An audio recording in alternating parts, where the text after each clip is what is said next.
Hello and welcome to the program that goes around the continent to bring you stories near and far. I am Bukola Koka here at Channels Television in Lagos, and I'm joined by Vincent Makori from Voice of America in Washington, D.C. Thanks, I'm Vincent Makori at the Voice of America. Happy to be with you again for another edition of Africa 54. Let's start off with the latest from Nigeria. Channels Television brings you that story. The Africa Green Store Network, AGSN, in partnership with the federal government of Nigeria, has called for the adoption of small-scale solar irrigation systems to tackle the effects of climate change and encourage food sufficiency in the continent. A 5-day training conference, which held at the AMT headquarters in Ilorin, was drawn from 12 African countries and Europe.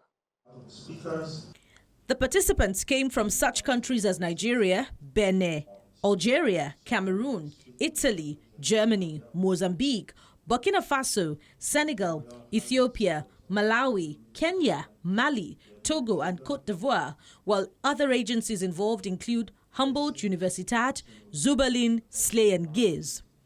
Speaking during the opening ceremony, the executive director of the AMT, Dr. Olufemi Oladuni, emphasizes the need to get knowledge of the solar irrigation system technology down to local farmers. It's about food security. It's about how can we step up our food production through the irrigation system so that we will not be food, there will not be food shortage and will be food sufficient. President of the Africa Green Street Network, Jean-Pierre Sayuba, who hails from Cameroon, explains what the event hopes to achieve for the 12 African countries to include an improvement in food security. The conference aims to facilitate networking and collaboration among stakeholders, industry professionals, government officials, and non-governmental organizations. In his presentation titled Water and Energy, Efficient Solar Irrigation Systems in Africa, Professor John Olaoye of the Department of Agricultural and Biosystems Engineering, University of Ilorin, says a solar-powered irrigation system is the key to tackling climate change. Also, the Kwara State Governor, who was represented by the Special Assistant on Community Development, highlights various programs of the government on agriculture and says the state government hopes that the outcome of the conference will be beneficial to the state and country at large. We cannot have anything like this better than now. This is the best time to have this discussion here in Kwara State.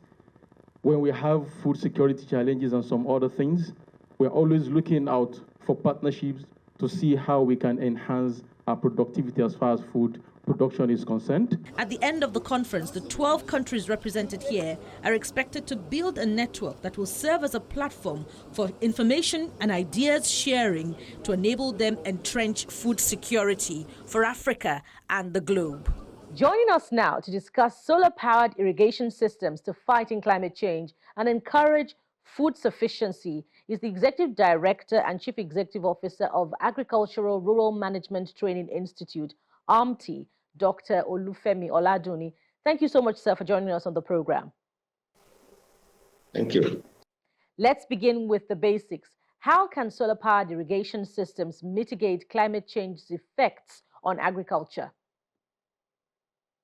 Yes, there are two major reasons or two major conditions for solar power irrigation to mitigate against climate change effects. One, you know about combustion of fossil fuel. Solar power irrigation system will eliminate that combustion of fossil fuel in irrigation activities, thereby reducing the production of greenhouse gases. To reduce the production of greenhouse gases that leads to climate change. As such, it reduces the rate at which the ozone layer is depleted and slows down climate change. That is one major reason. The other major reason is that its maintenance in terms of irrigation facility, the maintenance cost is low. Hence, on the long run, an average farmer will bear the cost of cost of production and increases the profit margin as the case may be. What policies or incentives should government be adopting to promote widespread adoption in the public and private sectors? Yes, the most important thing is that the cost of implementation. So subsidizing the cost of acquiring the system itself, the solar power irrigation system, is the only major cost that government needs to have right policy to lower the cost in terms of if it is importation or if it is going to be assembled here in Nigeria. You need to reduce the cost so that an average farmer or group of farmers will be able to acquire a particular system, and then so that they will not need high financial support. Otherwise, you need to have a financial support for them. That is one way. Then the other way is that attracting foreign direct investment in the essence that the production of this solar power irrigation system should be done within, and so that to create employment for the assemblage of this solar power irrigation system, especially giving opportunities to our youths who can do these things and also maintain the scope of irrigation system to increase food production in Nigeria. And what are the economic benefits for farmers who intend to switch to solar-powered irrigation? Yes, the benefits are enormous. The benefits are enormous. For example, there's possibility of all year-round production. You remember this year alone, there are droughts in so many areas where you don't expect drought to be. If you have irrigation system working, then those droughts will not affect the production of stable food crops in any part of the country. So in Nigeria, we have about 7 to 8 weeks drought in some parts, even in the southern part, that affected the productivity of an hectare of farmland, which leads to lower production of food. So that is one. Then you also talk about reduction in the cost of irrigation compared to fossil fuel powered system. So the policy must be towards reducing that cost of irrigation compared to the use of fossil fuel power system. Then from that, you make a policy on how you can have high profit margin in the area of cutting down cost of production, and also in the area of cutting down on the production of using fossil fuel that will always produce and reduce the ozone layer, as the case may be. And lastly, how can solar irrigation systems be integrated with existing agricultural infrastructure? Yes, the existing infrastructure is not as compact as not to be able to bring in irrigation system. Irrigation system only require the source of water and the facilities for capturing the energy from the sun. So it has no specific or special infrastructure that could disturb the farming system, as the case may be. So bringing it does not affect the infrastructure for agricultural production. And by the time you start building the capacity of the farmers, of the youths in the area of solar powered irrigation system, then you begin to expand the scope of agricultural production and the per unit hectare of farmland that you can generate food for an average person within the environment. Apparently, the benefits are myriad, and we must anchor at this point. We want to thank you very much, the Executive Director and Chief Executive Officer of Agricultural Rural Management Training Institute, Dr. Olufemi Oladuni. Thank you for being on the program. Thank you.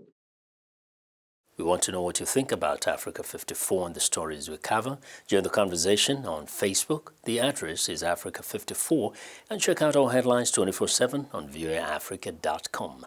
After the break, journalists fleeing conflict or repression find support and work opportunities thanks to an Exile program in Kenya.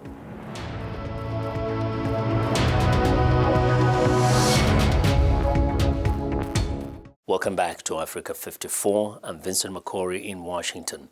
Journalists living in exile in Kenya are finding support to continue working in their professions thanks to a fellowship provided by media groups. From Nairobi, Victoria Amunga has more. Isra Dawood's job in media came to an abrupt end in 2023 as a war erupted between rival factions in Sudan. The journalist fled her home in Khartoum. We had to move from our house to another region because we stayed like for 10 days, but after that we started to hearing some news about women get kidnapped and get raped, and that was for us, it is frightening. Arriving in Kenya last May, Dawood had to rebuild her life.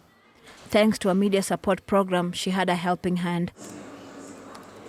An initiative between the German-based Media Incorporation and Transition, or MICT, and African partners helped enroll her in a hub for exiled media.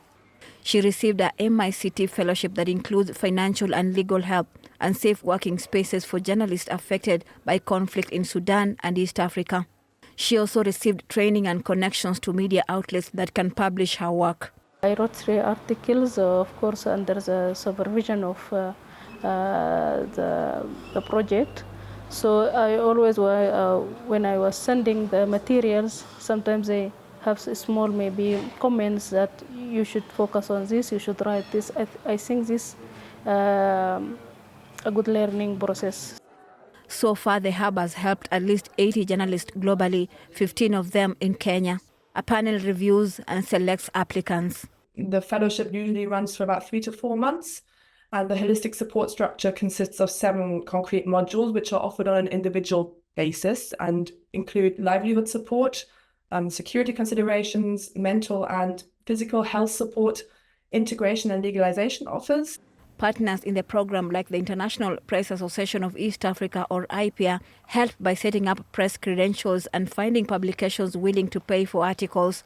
They also provide working spaces. This is basically a huge chunk of what we are trying to even continue more, and especially expanding to have this co-working space where people can come and even just brainstorm creative ways of doing things, new ways.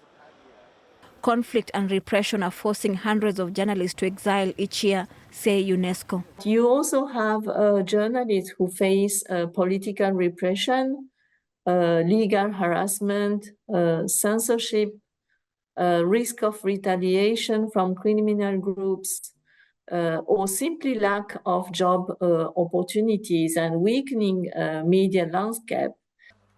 And in Sudan, UNESCO estimates over 8.5 million people have been displaced in the past year, including journalists like Dawood, who hope to return home soon. Until then, media hubs like this one offer support and some normalcy to those in exile. Victoria Amunga, VOA News, Nairobi. And coming up next, amid growing concerns over food safety following claims that some bakeries in Nigeria are using saccharin, the National Agency for Food and Drug Administration and Control, NAFDAC, says bakery owners and other stakeholders have been given an advice on how to handle the situation. Our correspondent, Deborah Agbalama, brings the report. Bread is a major commonly consumed worldwide, made from flour, grains, and other ingredients, and it's loved more by children and the youths. Recently, news surfaced on social media alleging that some bakeries, in a bid to save costs, are using artificial sweeteners. This has caused considerable concern as artificial sweeteners like saccharin are banned by NAFDAC for use in bakeries.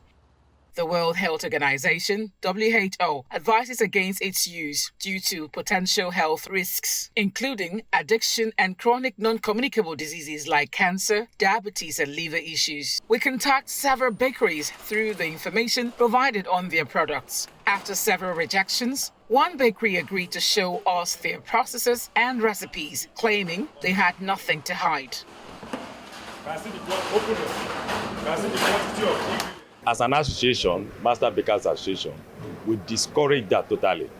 And that is why we always come up with the fixing of bread prices whenever prices of baking materials are increasing, so that people will not try to cut corners by using saccharin, sweeteners, or butter replacers in producing their bread. Most of the bakeries that were shut down because of poor hygiene practices.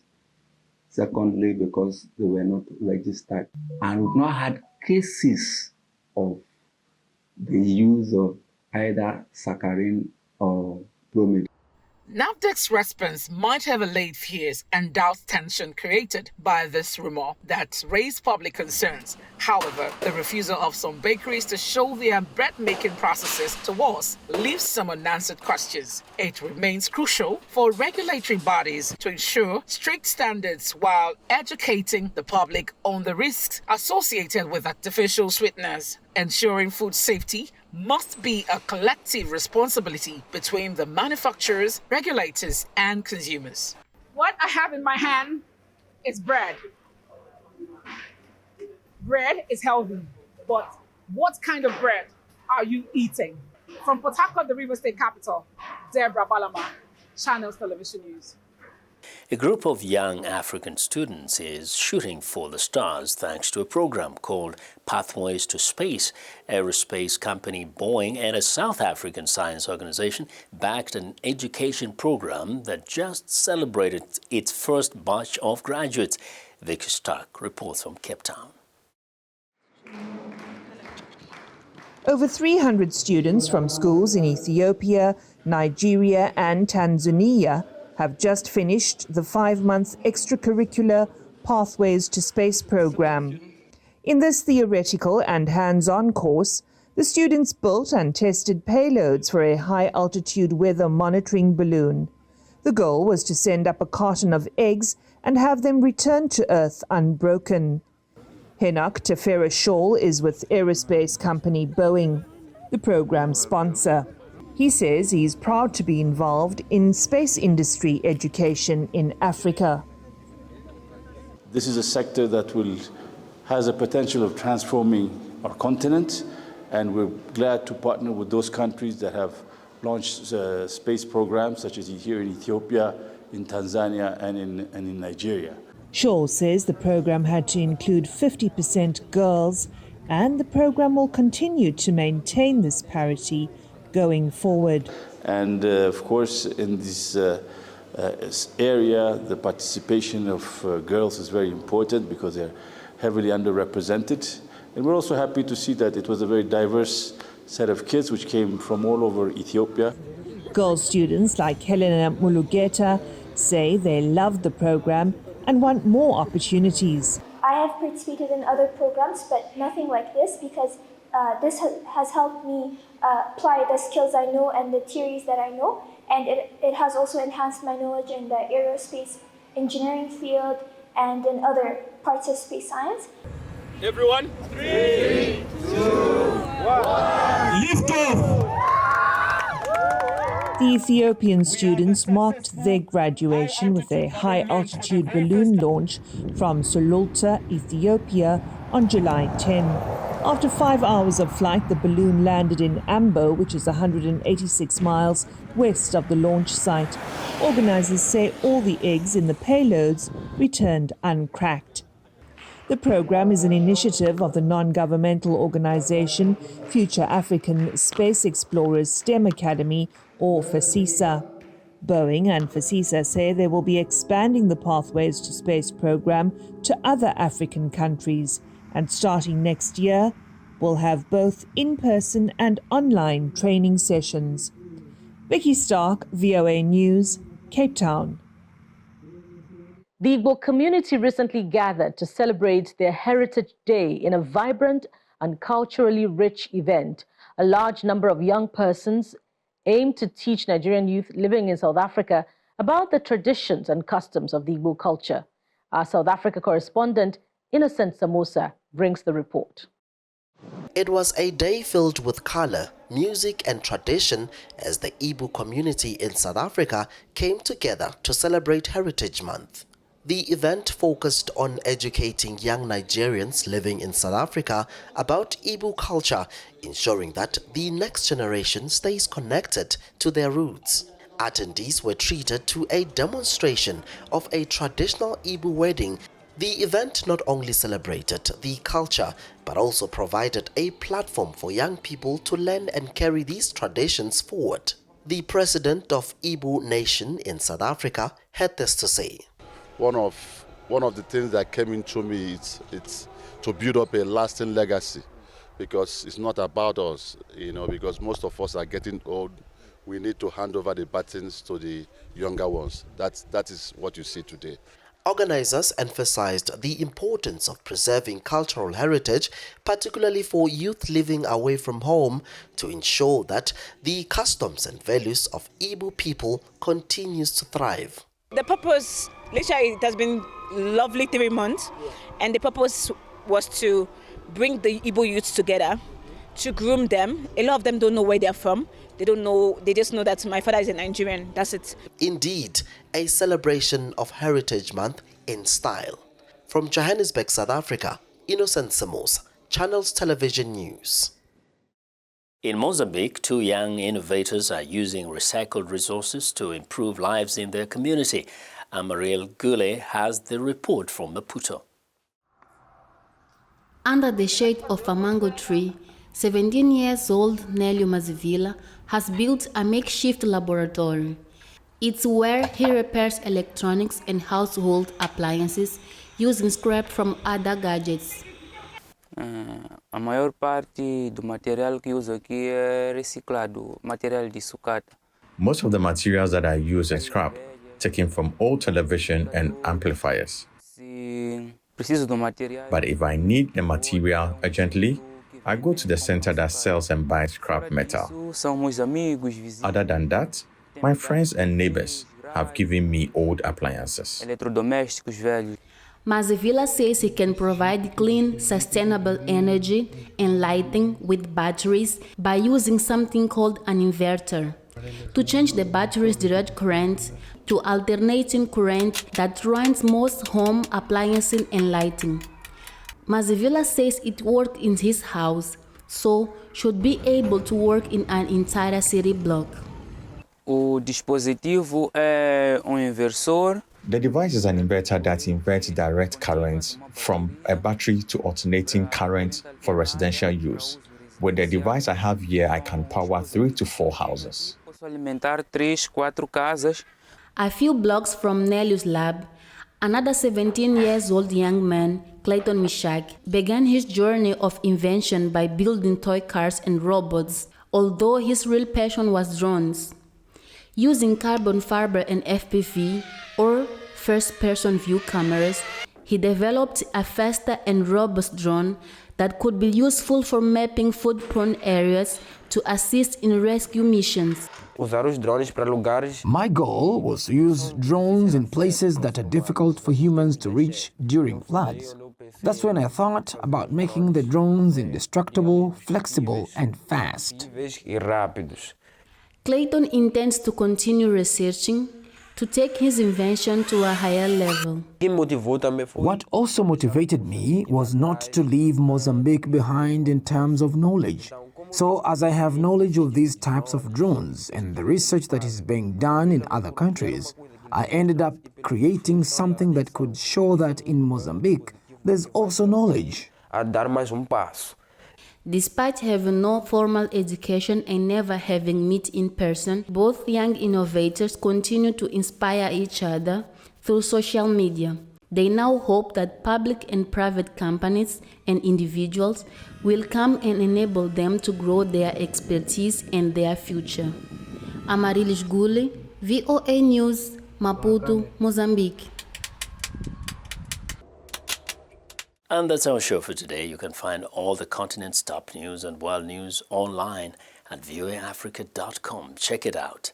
I'm Vincent McCory in Washington. Channels Television has our last word. We'll look forward to bringing you another show next week. A reminder here, channelstv.com is your source for news and other programming. I am Bukola Koka. Thank you for watching and goodbye.